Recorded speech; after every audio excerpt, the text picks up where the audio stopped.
Benjamin Constant, Écrits et discours politiques, tome 2, avril 1814. Les sénateurs proclamèrent la déchéance de Napoléon et adoptent un projet de constitution. Benjamin Constant devint le maître d'école de la liberté, le théoricien de la monarchie constitutionnelle. Louis XVIII, le roi, est supérieur aux diversités d'opinions, n'ayant d'autres intérêts que le maintien de l'ordre et de la liberté, prérogative de la royauté.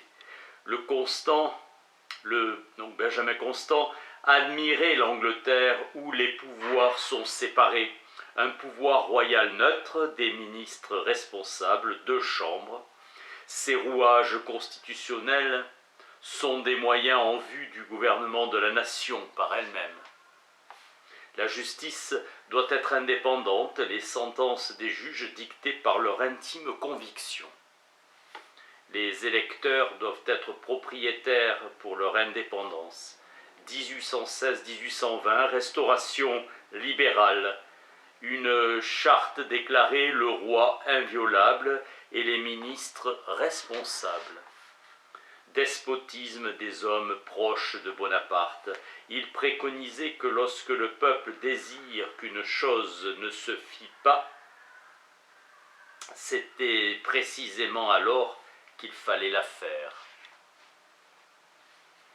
Pour le calme dans l'âme du peuple, il ne faut pas se montrer régénérant l'opinion par les commandements pour inspirer confiance, la reconnaissance à la mémoire courte, établir une liberté de droit et se délivrer de toute possibilité d'arbitraire. Rousseau s'imaginait que tous les philosophes conspiraient contre lui.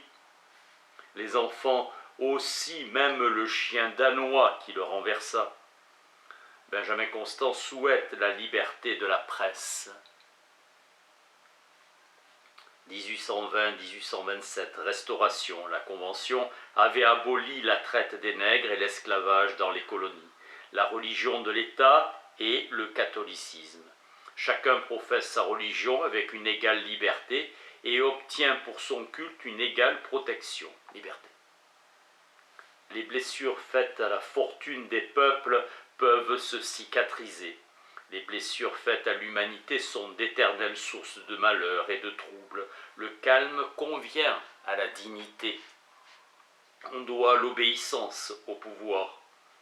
Charles X se résigna à choisir un ministère, sinon dans la majorité, du moins dans le centre droit libéral. En 1829, un nouveau cabinet fut constitué avec aux affaires étrangères Polignac.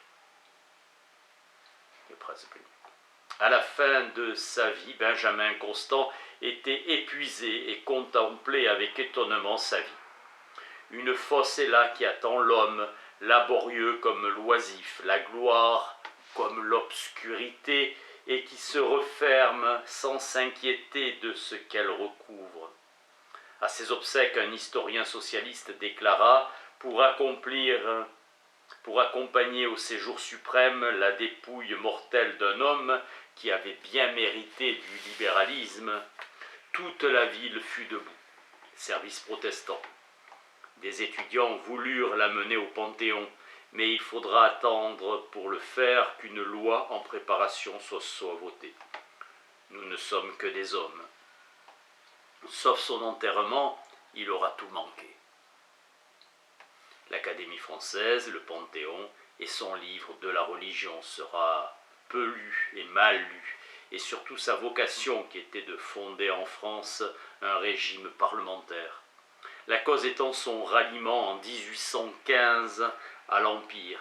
Bonaparte le fit en 1815 conseiller d'État. Chateaubriand recevait l'aide financière des princes. Copernic choisit un autre système de points de repère, le centre de gravité du système solaire et des axes passant par les étoiles fixes.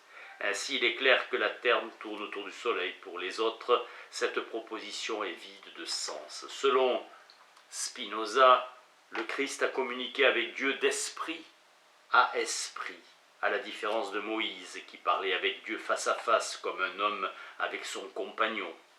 Selon Mestre et Bonald, le Christ n'a rien fait de plus que de proclamer valable pour tous les peuples, la loi de Moïse. Il est venu confirmer une sorte de code de droit divin positif et non donner par sa vie l'exemple de la soumission à Dieu et de l'amour pour l'homme. La crucifixion vient d'insérer dans une métaphysique de l'expiation commune à tous les peuples. L'idée directrice de Benjamin Constant est que le sentiment religieux naît du besoin que l'homme éprouve de se mettre en communication avec les puissances invisibles. La forme naît du besoin de rendre réguliers et permanents les moyens de communication qu'il croit avoir découverts. Mais les hommes ne sont pas d'accord sur ce moyen de communication. L'unité n'a pas de pratique plus fervent. Mestre. Les religions ont dû pour durer se transformer et s'épurer. Le principe d'ordre et d'union est dans la volonté de vérité et de justice que la charité commande de supposer présente en chaque homme. La révélation est universelle et permanente et a sa source dans le cœur humain. Constant se réclame d'un christianisme ramené à sa simplicité primitive et combiné avec la liberté d'examen, christianisme libéral. Constant se méfie du raisonnement. La superstition, écrit-il à Barante en 1808, n'est autre chose que la religion appliquée et adaptée à nos besoins de tous les moments. Sans la superstition, la religion n'est qu'une philosophie d'une autre espèce. Dieu ne se propose plus de répartir le bonheur selon les mérites, mais de perfectionner moralement l'humanité. Croire en Dieu, ce n'est plus obéir au Verbe, mais admettre l'existence d'un être extérieur, dont la puissance sans borne nous garantit le triomphe définitif du bien. Seul un peuple religieux peut être libre.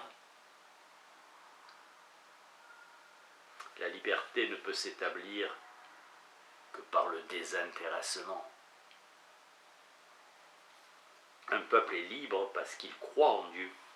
En achevant son livre de la religion, Constant écrit « Je travaille pour laisser quelque chose après moi. Après, que restera-t-il? Quel lien entre moi et mon œuvre? Sublime ou médiocre, tous les projets humains sont voués au néant. » Blaise Pascal a dit « Chacun est un tout à soi-même, car lui mort, le tout est mort pour soi. » Le premier effet de la pensée est de blesser l'homme en lui enlevant l'armure protectrice des instincts, des habitudes, des traditions. Constant revendique le droit pour la pensée, car libre, elle est libératrice. Principe de la démocratie pour Montesquieu, car renoncement à soi-même. L'âge de la liberté se lève. On ne gouverne plus en invoquant le principe d'autorité. Une société libre suppose une réforme intérieure des hommes. Constant est un très grand exemple en établissant pour seul salut de l'humanité la liberté. Il a montré combien il est difficile de devenir un homme libre.